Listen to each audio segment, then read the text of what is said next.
2024 সেপ্টেম্বরে ঢাকা বিশ্ববিদ্যালয়ের একজন কর্মচারী লিফট থেকে পড়ে নিহত হয়। এরপরে হচ্ছে এবছর যে পহেলা বৈশাখের সময়ে কলা ভবনের একটা লিফট 2 তলা থেকে তার ছিঁড়ে 1 তলায় পড়ে যায় এবং অনেকজন হতাহতের ঘটনা ঘটে। এবং সর্বশেষ আমরা দেখলাম যে গতকালকের ঘটনায় একজন 26 জন শিক্ষার্থী একটা লিফটে আটকা পড়ে এবং সেখানে প্রায় আধা ঘন্টার মতো আটক থাকে এবং সেখানে একজন হিটস্ট্রোক করে অজ্ঞান হয়ে যায়। তো এই ধরনের ঘটনাগুলো আসলে ঢাকা বিশ্ববিদ্যালয় ক্যাম্পাসের শুধুমাত্র কলা অনুষদেই হয় এমন না, প্রত্যেকটা অনুষদেরই যেখানে পুরোনো লিফট গুলো আছে, ত্রুটিপূর্ণ লিফট, ওইগুলো তো অহরহ ঘটে। তো এই ধরনের ঘটনার মধ্যে দিয়ে আসলে অনেক সময় লিফট বন্ধ থাকে, যার কারণে আমাদের 7 তলা 8 তলা পর্যন্ত হেঁটে উঠতে হয়, যেটা পরীক্ষার সময় আসলে একটা বড় রকমের সমস্যা।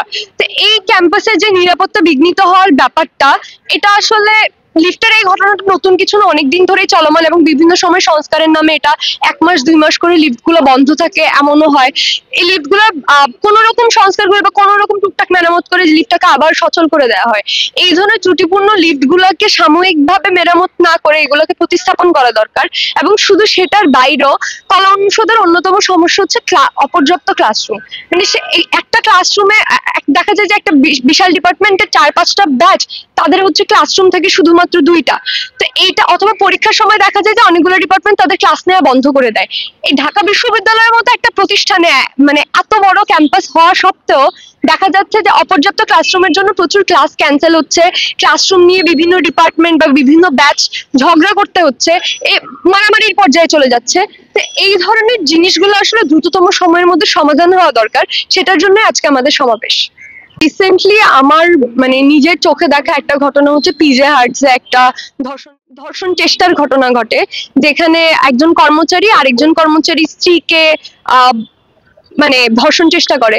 এবং পরবর্তীতে এটা আমরা যখন বিশ্ববিদ্যালয় প্রশাসনের কাছে কথা বলি, অর্থাৎ প্রভোস্টের কাছে যাই, তারা তদন্ত কমিটি করবে এবং 1 সপ্তাহের মধ্যে তদন্ত রিপোর্ট জমা দেওয়া হবে, বিভিন্ন রকমের আশ্বস্ত করে আমাদেরকে। কিন্তু পরবর্তীতে সেটা আমরা দেখতে পাই যে এখন পর্যন্ত এত মাস হয়ে যাওয়ার পরও বিশ্ববিদ্যালয় প্রশাসনে এই ব্যাপারে কোনো তদারকি নাই। বরং দেখা যাচ্ছে এর আগের আওয়ামী আমলে যেসব শিক্ষকরা বিভিন্ন রকম যৌন নিপীড়নের ঘটনার সাথে জড়িত ছিল, যাদের এই অভ্যুত্থানের পরবর্তীতে লীগ যখন ক্যাম্পাসে নাই, তখন তাদের বিচার আমরা এক্সপেক্ট করেছিলাম। কিন্তু সেই মুহূর্তে দেখা যাচ্ছে যে লীগের সেই শিক্ষকদের, অর্থাৎ নীল দলের সেই শিক্ষকরা অনেকে রং পরিবর্তন করে সাদা দল হয়ে গেছে, আবার অনেকে হচ্ছে সাদা দলের যে শিক্ষক তাদের আশ্রয় এবং তাদের প্রশ্রয় তাদের আসলে মানে কোনো ধরনের প্রভাব তাদের উপর পড়ে নাই, বা তাদের বিরুদ্ধে কোনো ধরনের তদন্ত কমিটি বা কিছুই গঠন করা হয় নাই। মানে যৌন নিপীড়ন বিরোধী সেলের প্রয়োজন আসলে প্রত্যেকটা ডিপার্টমেন্টের। যে বিভিন্ন ধরনের শিক্ষকরা বাজে ইঙ্গিত দেয় কিংবা স্টুডেন্টদের সাথে নানা রকম অপ্রীতিকর ব্যবহার করে, শুধুমাত্র সেইগুলো রোধের জন্য না, পাশাপাশি যাতে ক্লাসমেট বা সিনিয়রদের দ্বারাও কোনো ধরনের নিপীড়নের শিকার না হতে হয়, বা যে কোনো প্রশাসনিক বডি দ্বারা নিপীড়নের শিকার না হতে হয়, যাতে কর্মচারীদের দ্বারা নিপীড়নের শিকার না হয়, সেটার জন্য আসলে যৌন নিপীড়ন বিরোধী সেলটা মানে নারী পুরুষ সবারই আসলে নিরাপত্তার জন্য এটা খুবই জরুরি। তার দ্বারা নিপীড়নের শিকার হচ্ছে, এটা আসলে ধরন তো বিভিন্ন রকম হয়। বিভিন্ন ধরনের শিক্ষক ক্লাসের পরে গিয়ে দেখা যায় যে অনেকে অনলাইনে বিরক্ত করে, বা তার অফিসে ডাকে, বা থিসিস করতে হইলে বা তার সাথে রিসার্চ করতে হইলে বাজে প্রস্তাব দেয়।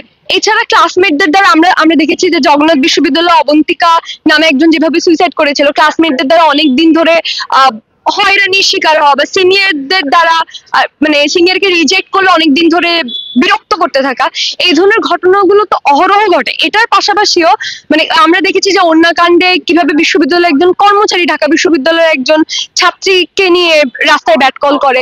একই রকম ভাবে রাস্তায় যে বিভিন্ন রকমের পথচারী আছে, তাদের দ্বারাও বিভিন্ন সময় হলের সামনে আমরা বিভিন্ন রকম বাজে ইঙ্গিতের ঘটনাগুলো দেখি। এই জিনিসগুলো আসলে সমাধান করতে বিশ্ববিদ্যালয় প্রশাসনের তদারকি আরো বাড়ানো দরকার।